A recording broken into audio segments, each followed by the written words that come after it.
feels like it's a little chilly. I haven't been outside yet, but it feels like it's a little chilly this morning, man. I'm looking forward to a great week. I hope everybody else is excited and looking forward to what the week will present to them.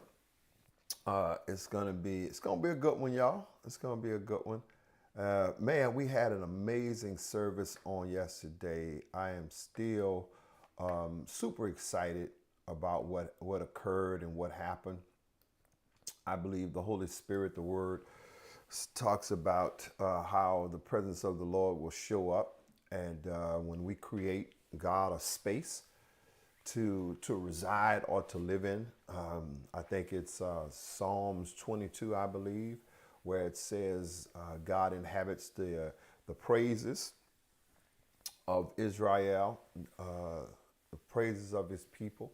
And so when we commit to creating a place where God can be, I believe that it serves us well, because what it does is it creates an environment that we can invoke his presence.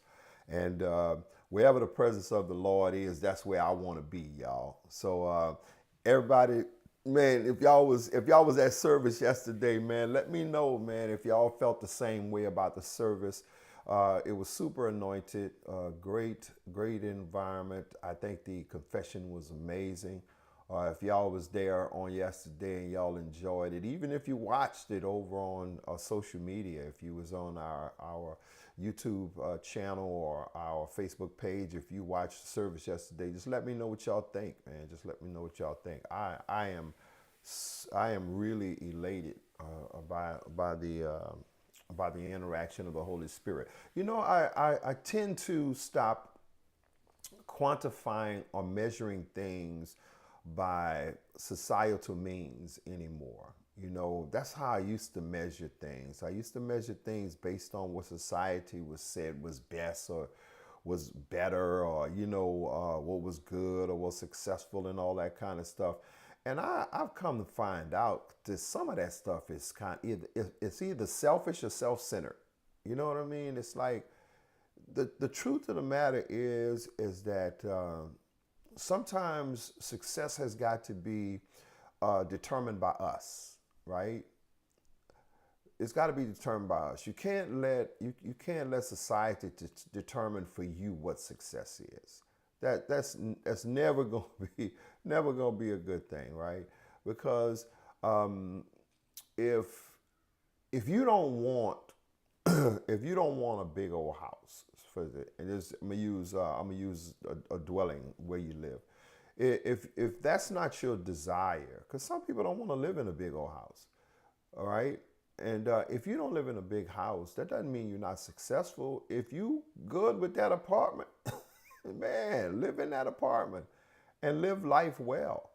But if having a big house is your desire, and that's what you dictate for yourself as being making you feel successful, you go ahead, run on ahead. Don't let nobody judge you because you in a big house. What they doing in that? Man, you better live there and enjoy it and be excited. But if your apartment makes you just as excited as the big house, man, you better be excited about that apartment. Yeah, you better be excited about it. So I tend to not, I went on that ramble anyway to just say that I tend to not allow society to dictate to me what success is. And I believe that in a service, the success is when, for me, it's a great service when the Spirit of the Lord shows up. You might not necessarily have a packed house, right? Yeah, you might not necessarily have a every seat filled, people laying on the floor crying and just stretched out. But that doesn't mean that the service or the church service wasn't anointed. That doesn't mean that the Spirit of God didn't show up. That doesn't mean that, right? And so if your favorite preacher didn't preach, that doesn't mean the service can't can be informative or have revelation and illumination in it, because God can give you revelation through a child. I've got so much revelation through my grandchildren, y'all would not believe. So listen, I said all that to say we're gonna let's get into the 10-minute tune up today. Let's get into the 10-minute tune up. I don't want to belabor your time. So what I want to do is I want to let me see, do I have my clock today?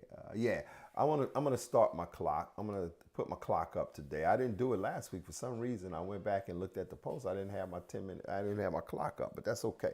So today we're gonna use it. So let me get my time started. And so here's what we're going to be talking about today. I'm doubling down today, y'all. I'm doubling down on what we talked about on yesterday. We talked about making victorious statements, And I've come to realize some things about us, about me. Let me just use me. I don't want to make this general. I'm going to use myself. Is that I find it very easy to revert, to go back. You know what I mean? If it's something that I am comfortable with, I find myself easily resorting back to the thing that I'm comfortable with.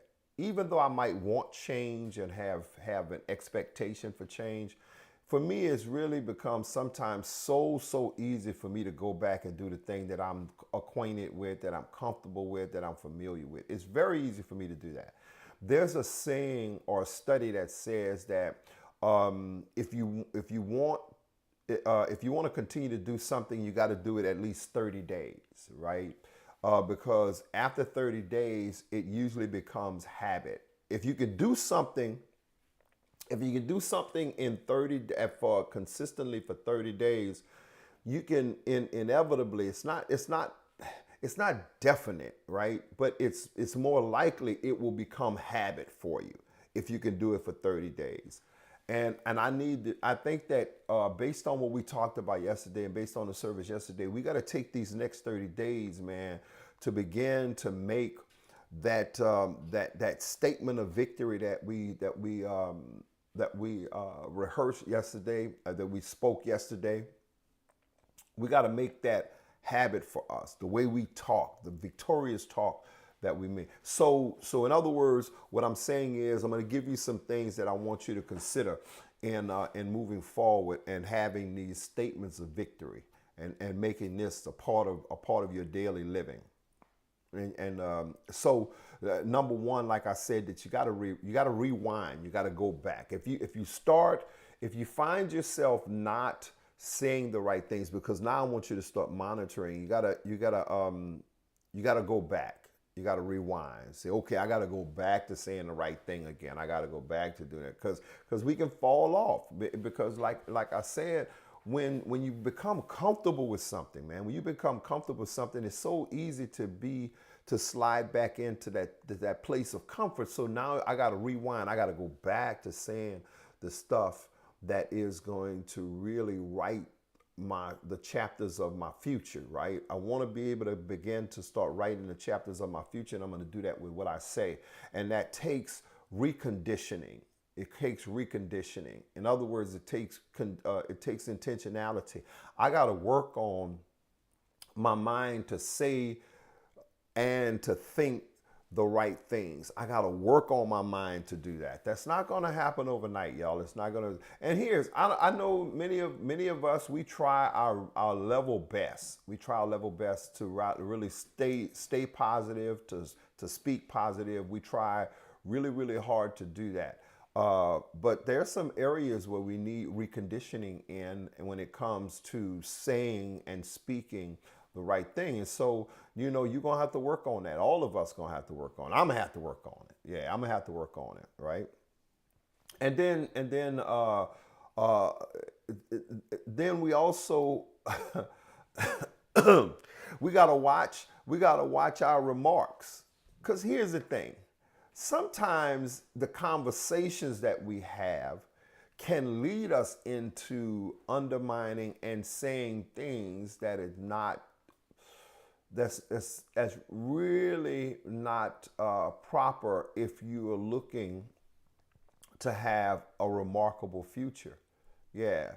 So you got to watch your mouth. In other words, man, you could be talking to people and then they're looking for you to chime in on what they're talking about, and what they're saying may be a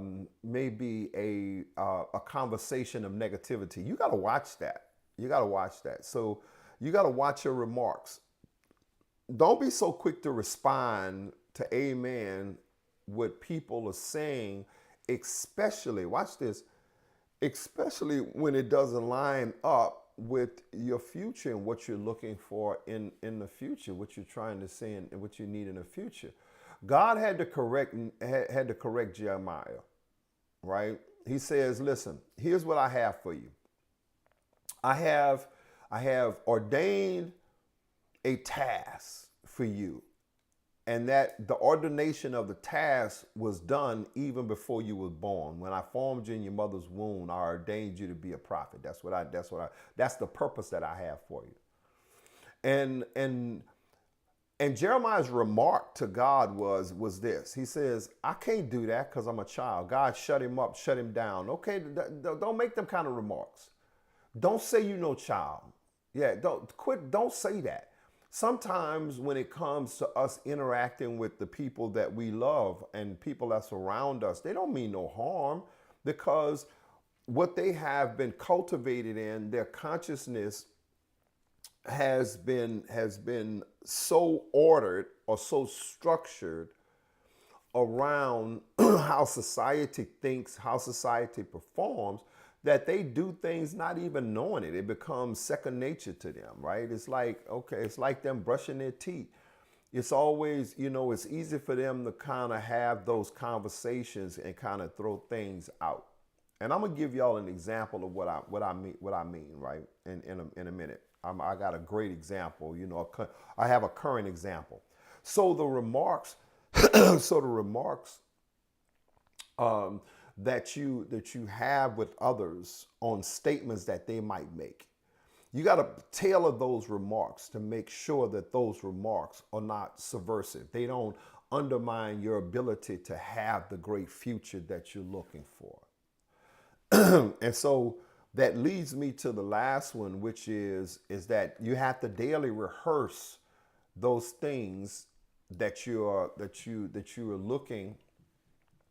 looking to pursue and you have expectation for. You got to rehearse that every day. So for those of you, that that have those documents that we gave out yesterday, I need you to just it don't take you but a minute or two, a minute and a half, 2 minutes. Every day, just recite that, man. Every day, recite that. Make that your daily declaration. Every day, you just gonna recite that. Yeah. So you got to rehearse it. That means you got to keep on doing it till it becomes conscious. Because what you're doing is, remember what I said, you're reconditioning your mind to say and think the right things. And so you need some structure. You need a strategy. And that document that we gave you on yesterday was the way you're gonna actually be able to do it. Matter of fact, I'm gonna put it up on the screen for those of you. I don't know if you can take a screenshot of this or not, but I'm gonna put it up on the screen. Exactly what I was talking about. So this statement here that we made on yesterday is that bold statement that we wanted to make, right? And so for those of you that may not have been in service, you don't have the document, but if you could take a shot of this screen, right? If you could take a screenshot of this and let this be your so let me put it so you can actually see the whole thing, right? I hope y'all can see the whole thing now. I'm trying to get it on the screen so y'all can see it. All right. So, in other words, let this be the declaration that you make every single day. Let this be the declaration that you make every day. And I told y'all what I wanted to do was I wanted to give y'all an example in my last 40 seconds here of the 10-minute tune-up. what I wanted to say was is that I got a chance to watch. I don't know about you, but I got a chance to watch the halftime of the Super Bowl yesterday. Nah, before the Super Bowl, I was like everybody else. I had mixed feelings, man. I'm like, why would they have somebody that's gonna do a halftime show that I can't even understand? That don't even make sense. Don't even make sense. They don't speak English. The boy speak English, but his grammar, his English is not all that proficient now. If you ever heard him talk, he doesn't talk. But he's a worldwide entertainer. This boy, Bad Bunny is known worldwide. This boy got a greater following than a lot of the people. He has a greater following than a lot of the people that's in that we look to or we see as celebrity. He's huge. But I gotta be honest with y'all. After me and First Lady watched this halftime, man, I'm sitting down there. I say, you know what? I can't understand a word they saying, but he is putting on an amazing show. This halftime is really good. I just wish I knew what they were saying, y'all. And so in other words, I was making statements. I was making premature statements on what my expectations was about the halftime show without even giving it a chance. Yeah. I just, a prejudgmental notion. I said, you know what? That man, listen. I ain't gonna be able to understand that, boy. I'm flipping channel. I am not gonna sit there and listen to somebody speak a language that I cannot understand as if, why would I do that? And y'all, I gotta be honest with you, I am glad I watched it. Now I gotta be honest with you, I didn't know what it was saying. I don't know Spanish. I didn't even take a second language in high school, so I don't know Spanish, right? But or Latin, But I gotta be honest with you, man. That show was good. And I'm using that as an example, is because so often we prejudge things and we say things without even realizing that we're carving a consciousness. We're creating a consciousness that's counter to a great experience. That was a great experience for me. Just think if I would have went with my mind and said, soon as the halftime come on, I'm gonna leave out. I'm just gonna go do something else. I'm gonna change channels or do whatever. I'd have missed out on that. And I gotta be honest with you, I'm not no hip hop or none of that kind of stuff. But the show, the halftime show was well put together. It was some of the stuff you could understand, a little bit of stuff you could understand. Right? You couldn't understand everything, but some of the stuff you could understand. But it was just a well put together presentation. What am I saying?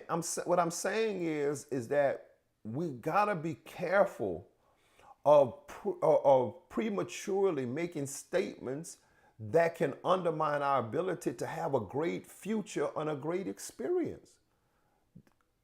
We got to stop saying stuff that will bring contour to a conflicted expectation. We end up giving our mouths and our minds over to something that we don't want. We want a great experience, but then we talk negative. Does that make sense, y'all? Does that make sense to anybody? Can I just get somebody to agree? Does that make sense? This is not rocket science. It's really not. And sometimes we just need a recap, right? So today I'm doubling down on what I talked about yesterday. That's the only reason. That's why my 10-minute tune-up is about this morning. Because I got to double down on this for all of us. That's not just for y'all. It's for me too. I just gave y'all my example. I got to double down. All right. So look, I love y'all. I love y'all. For those of you that maybe you didn't get a chance to get that document. Hopefully that document helped you, right? Hopefully the document helped you. Yeah. Okay. Yeah. So you go back later on, man. You go back later on and look at it, and make that a part of your daily regimen. For those of you that are a part of our texting service at the church, the Temple of Praise texting service. I'll send that out again today. Maybe you didn't come to church yesterday, or for whatever reason, and I'll text it out today. I'm gonna text out that statement of victory out today to you, so you'll have it. It'll maybe come in a document form. I'll figure out how I'm gonna be able to text it out to you, but I'll text it out to you. If you're not a part of our texting service, you can be a part of our texting service. All you got to do is text Top Mobile, all one word, Top Mobile, to 54244. Just text that, and that'll put you in our texting group, and then I'll be able to send that stuff over to you. Okay? I went way longer today than I was intended to, but I love y'all so much. Y'all have a great rest of y'all Monday, and I look forward to being with y'all again on this week. God bless you.